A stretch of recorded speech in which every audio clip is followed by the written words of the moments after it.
Bonjour.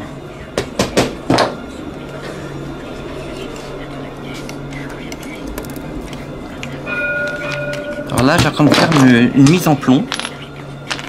C'est pour un particulier, c'est des vitraux qui vont partir du côté de Dubaï. Et on a une personne qui nous a demandé de refaire des vitraux. Il m'a emmené toutes les pièces et là, je fais juste une mise en plomb.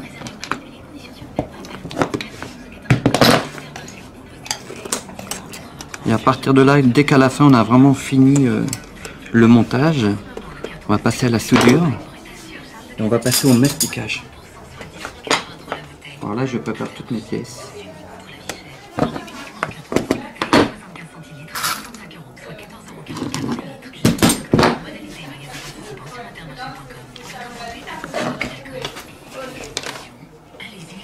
Et ça sera un grand vitraux? Oui, c'est tout un grand plafond. C'est un grand plafond. Il a plus de 60 pièces comme ça. Il a 3 tailles. Là déjà celui-là il fait presque 70 par 80 cm. Et après ça va partir par avion. Vous avez fait ça pendant... Alors moi ça va faire 35 ans que je fais ce métier-là. J'avais 14 ans chez Monsieur Gouffaut, un grand maître verrier à Orléans. Et à cette époque-là, moi j'avais pas d'école et j'ai appris directement dans le tas pendant 8 ans. Pendant 8 ans, j'ai appris ce métier-là et ça va faire 35 ans et maintenant je suis maître verrier parce que j'ai de l'expérience. Et là, on a quand faire la cathédrale d'Orléans, on restaure des vitraux de 1834. Et là, en tout, on a 10 fenêtres et tous les ans, on a 2 fenêtres par an qu'on va restaurer.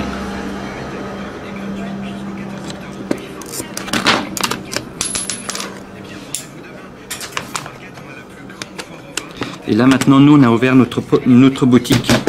J'étais le dernier de chez Monsieur Gouffaut, on est revenu dans le centre d'Orléans, près de la cathédrale et puis les gens ils découvrent le vitrail. C'est pour ça qu'on a fait un atelier showroom.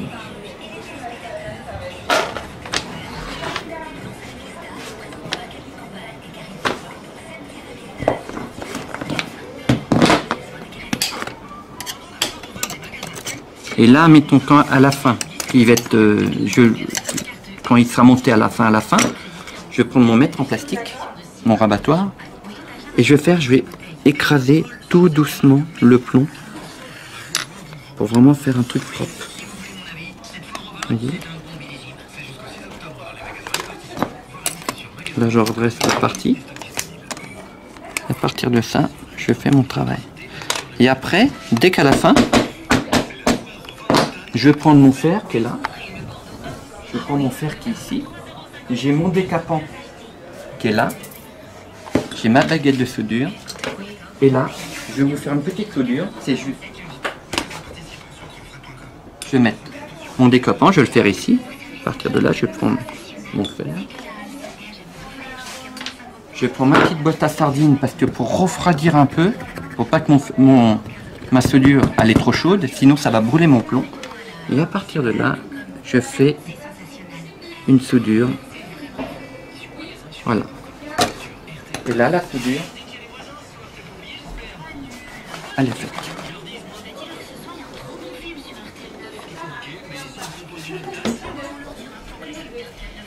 Et combien de vitraux comme ça vous pouvez faire dans un jour, par jour? Ça dépend. On a des vitraux, des fois on peut durer du montage. En tout, pour un vitrail, on fait 12 étapes. De la maquette jusqu'à la finition. Là, au niveau de la mise en plomb, là c'est un vitrail que je passe presque 3 heures. 3 heures pour faire cette partie-là. Mais sinon, on a des vitraux, comme celui-là qui est à côté. Là, j'ai la maquette qui est là-bas. Là, j'ai la maquette du client.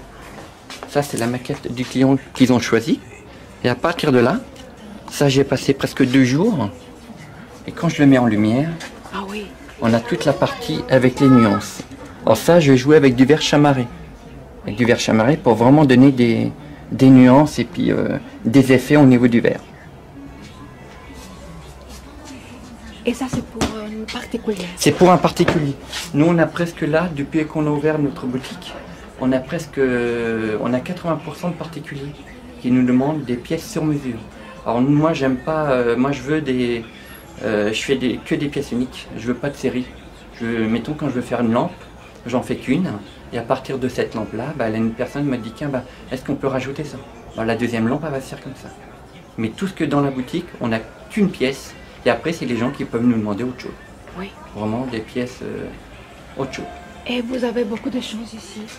Après voilà, on a fait un cerf,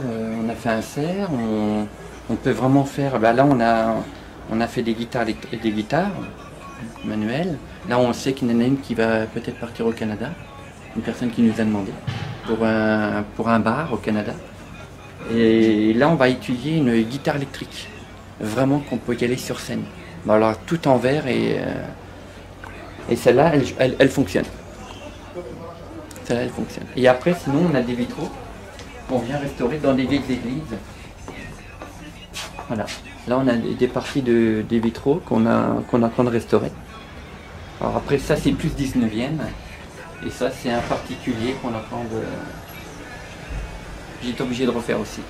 Après voilà, c'est nous on travaille, nous on est classé monument historique. Alors déjà on travaille avec des grands architectes. C'est pour ça que là on a la cathédrale d'Orléans. Là on a des petites églises. Après on a des particuliers qu'on enlève complètement des vitraux, puis on les met en caisse pour plus tard, qui veulent vraiment faire de la restauration. Et à partir de là, oui, on a pas mal de clients et d'églises. Oui. Et vous faites des paravents comme ça? Alors là, c'est un projet que j'ai en train de faire parce que ça, c'était des vitraux. Alors ça, c'est des vitraux qui ont plus de 100 ans. Ils sont faits à l'acide, complètement à l'acide, et c'est des vitraux qui c'était pendant la guerre. Et quand moi je les ai récupérés, il avait la poudre bleue. La poudre bleue qui était dessus pour pas que les Allemands ils voyaient qu'il avait de la lumière qui passait à travers des vitraux. Et moi, quand j'ai récupéré des vitraux, alors j'ai gardé le plus longtemps possible la couleur bleue. Puis un jour, j'ai été obligé de les restaurer. Et là, je vais faire un paravent. Et là, on va travailler avec une personne de la menuiserie. Et on va faire il va nous faire un habillage. Et là, on va faire un paravent pour des particuliers. C'est quoi le plus grand obstacle pour un artisan? Au niveau d'un chantier? Oui. Moi, j'ai eu de la chance, j'ai fait le Mont-Saint-Michel, un lieu, des vitraux du XIVe siècle. J'ai pu restaurer. Sinon après, moi j'ai eu de la chance que j'ai fait des vitraux pour l'Algérie et j'ai ma collègue, elle a fait des vitraux pour Dubaï. Vraiment, mais parce que nous on fait toute la France et on a de la chance aussi de faire des choses comme ça. Et vous êtes ici depuis quand? Alors nous, ça fait bientôt 3 ans. Là on est là pendant 3 ans, puis après on va redéménager juste un tout petit peu plus loin, avoir les nouveaux locaux. Et comment vous voyez le futur de ce type de métier et d'art? Alors, avec le plexiglas le plexiglas dans le vitrail, ça n'a pas encore fait. Mais il y a des gens qui m'ont demandé.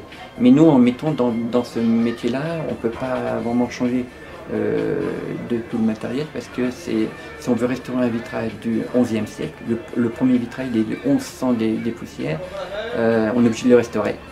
Et notre métier ne pourra pas se perdre. Mais ça sera le dernier qui va tenir, qui fera tout le travail. Mais j'espère que plus tard, que j'apprendrai à des jeunes qui prennent la relève derrière. Ça, je voudrais. Et je vois des stagiaires ici. Oui, on a eu des gens. On a eu des gens qui sont venus et on fait un stage découvert, un petit stage découvert, un vitrail de 30 par 40. Ils nous emmènent un petit dessin. Et à partir de là, les gens, ils viennent pendant une semaine, ils ont 8 étapes, du mardi jusqu'au vendredi. Oui. Mais ils apprennent, on essaie d'apprendre, mais c'est assez difficile parce que ils n'ont pas tout à fait ils n'ont pas l'habitude, ils n'ont pas les mêmes gestes. Et là, c'est vrai que les bras, ils travaillent pour eux, oui. Et c'est pas évident, mais c'est vrai qu'ils disent des fois, le plus dur, c'est la coupe du verre et la mise en plan. C'est assez difficile pour eux. Mais sinon, à la fin, ils partent avec leur petit vitrail. Pour Noël et pour la fin de l'année, avez-vous des projets? Alors nous, des petits objets. Pour les sapins de Noël, on fait des étoiles, on fait des petits pingouins, on fait des anges, et on fait plein de petits trucs comme ça, et ça marche très bien. Merci. De rien.